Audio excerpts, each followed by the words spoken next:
অসুস্থ হওয়ার পর থেকে আমাদের আজকের এই অনুষ্ঠানে দিনরাত ছুটে বেড়াচ্ছেন, একবার ঢাকায় একবার যশোর। আমরা মনে করি ওই ঈদগাহ ময়দানটি ইতিহাসের তরিকুল ইসলামের জানাজাকে কেন্দ্র করে সেই জায়গাটি আমাদের দোয়া অনুষ্ঠান থেকে সেদিন আমরা ঈদগাহ ময়দানে যে ইতিহাস কত বড় অধ্যায়ে থাকবে এই দোয়া অনুষ্ঠানটি হবে সেই দোয়া করবে। কিছু কথা বলার জন্য অনুরোধ করছি গণমানুষের নেতা আগামী জাতীয় নির্বাচনে যশোর করবো না আমাদের অনুষ্ঠানটি। এখন আমি বেগম খালেদা সম্মানিত আমরা বেগম খালেদা জিয়ার সুস্থতা ও দীর্ঘায়ু কামনা যশোরের স্বনামধন্য আলমী জনাব নেত্রী।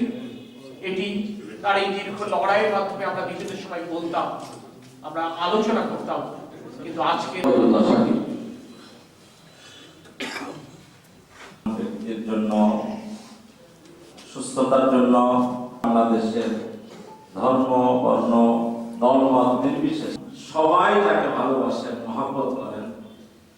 তার এই বয়সে এসে উনি সকলের প্রিয় এবং অভিভাবকের জায়গা গ্রহণ করেছেন।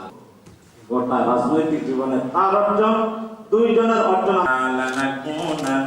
মিনাল খাসিরিন وقنا عذاب النار اللهم اهدنا الصراط المستقيم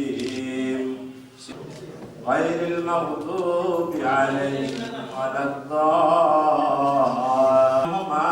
كما ربياني صغيرا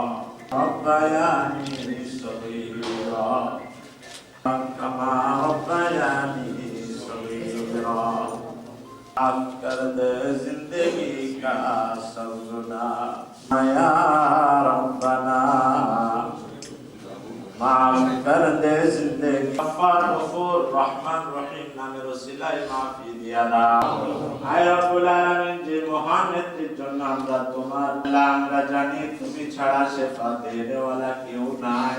দয়া করে মালিক তুমি দেশনেত্রী বেগম খালেদা আয় আল্লাহ শেফায়ে কামিলা আজলা দায়মা মুস্তাকার সারা দেশের হাফেজ আলেম উলামা আয় আল্লাহ সর্বসাধারণ